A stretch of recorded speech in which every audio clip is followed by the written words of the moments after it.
All right, everybody, let's take a look at this game real quick. I'm highlighting this game specifically because it reinforces the fact that it's important to do a little bit of memorization. I am not good at memorizing. I have a hard time recalling specific things.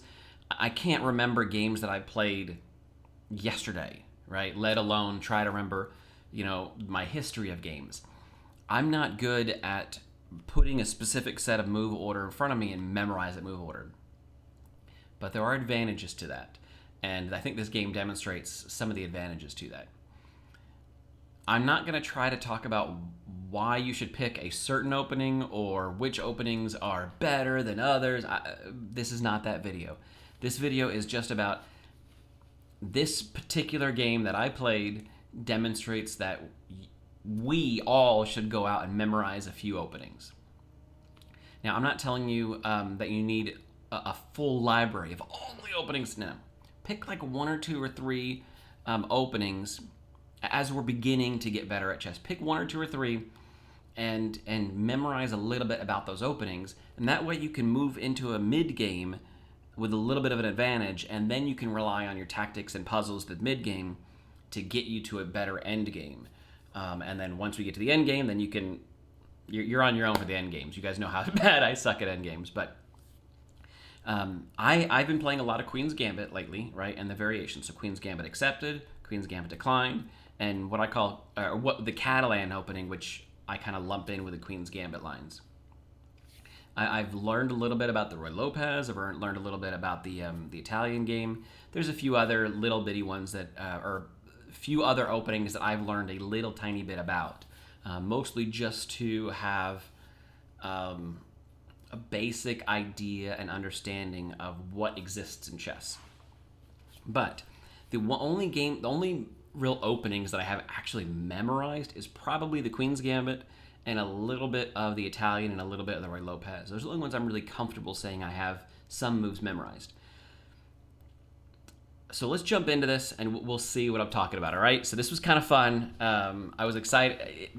These games are always fun to play, but this one would just happen to be just a wild one. So I started off with my Queen's Gambit. My opponent went to accept the Gambit. So this is the QGA, Queen's Gambit accepted. There are lots of move options from here, right? So the knights are always an option to move up. I'm fully expecting to push a pawn so that I can open up my bishop to attack that pawn, which is what I decided to do. I decided to go ahead and push the pawn first, get ready to recapture this, and notice if my opponent tries to push the pawn again, it does nothing because I can always recapture with tempo while developing, or I could even capture with the pawn and kind of solidify my central pawns. Either way, now we move into where memorizing comes in handy. My opponent went for this line, which tries to hold on. So he's up a pawn, right? My opponent is up a pawn at this moment in time, right? He's captured my pawn. I haven't captured back, so he's up a pawn. And so now my opponent is looking to hold on to that advantage.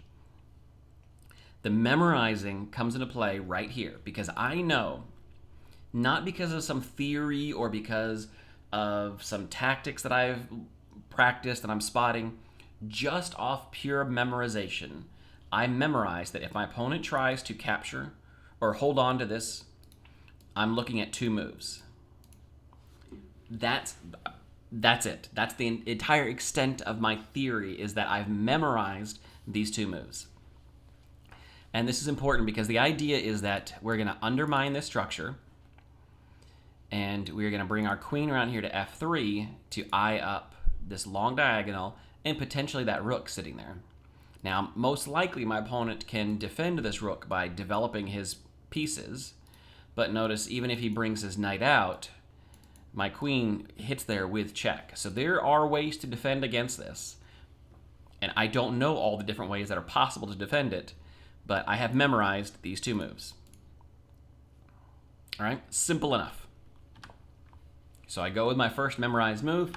My opponent goes, now this is a defensive. That's okay. I'm going to go ahead and capture. I have undermined this structure. My opponent has captured back. I don't know what I'm supposed to do, like I don't know exact theory, but I have memorized this move. All right, so queen to f3. I am already eyeing up this juicy, juicy rook, right, to grab this rook. Now my opponent can defend it, which they do. Bring the knight up. So now my queen would love to infiltrate, but notice the rook is now defended by the queen, so that's why that my opponent developed their two pieces. These guys are now connected and they're defending each other. From here, my memorization is done, and so from this point on, I've done all I need, all I've memorized. I've got my two moves in, and now I'm going to go to play regular chess, regular tactics, and just keep pushing forward like a normal game. So from here, it's a normal game for me, but I made these moves based on memorization, and it paid off. So now the next move is to develop, right? I've got to either grab a pawn here, right? That's the goal here, is to be able to grab back with this bishop. I'd love to be able to develop my knight, but so my knight is kind of blocked in for now. Oops, kind of blocked in for now because I want to be able to develop my bishop. So you know what? This bishop is hanging. Let's attack the bishop with tempo. So I'm developing and I'm attacking the bishop. Now my opponent needs to defend that bishop in a couple of ways. However, tactics. Let's talk tactics. What is defending that knight? That bishop. So now tactically, this bishop either has to move and undefend the knight, or he has to defend the bishop. Except by capturing the bishop, we have now removed the only defender to that knight. So I am now up a full knight. But wait, there's more. So now, do you guys spot the tactic here? Notice my rook is undefended. There's nothing defending my rook. But it doesn't matter because this comes with a check. There is only one legal move from this position. My opponent has to block with the queen. I capture, my opponent captures back. I have to be real careful that I recognize that my rook is undefended. I have to be real careful of that. Now that's not how it went over the game because it's my move. Checkmate. So this game came about all because I had memorized what happens in the Queen's Gambit accepted if my opponent tries to hold on to material. Like I said, there's lots of ways that this can be defended. There's lots of variations. I don't know all of them, but a lot, just simply pushing a pawn here works. But there's lots of variations from here. I'm not going to go through them because that's not what this video is. This video is about the power of memorizing. I memorized 2 moves. From there, I was on my own, but by memorizing those 2 moves, completely changed this game. Tactics, eliminated the defender, checkmate. That is a 10-move checkmate against an opponent ranked much higher than me, 1562.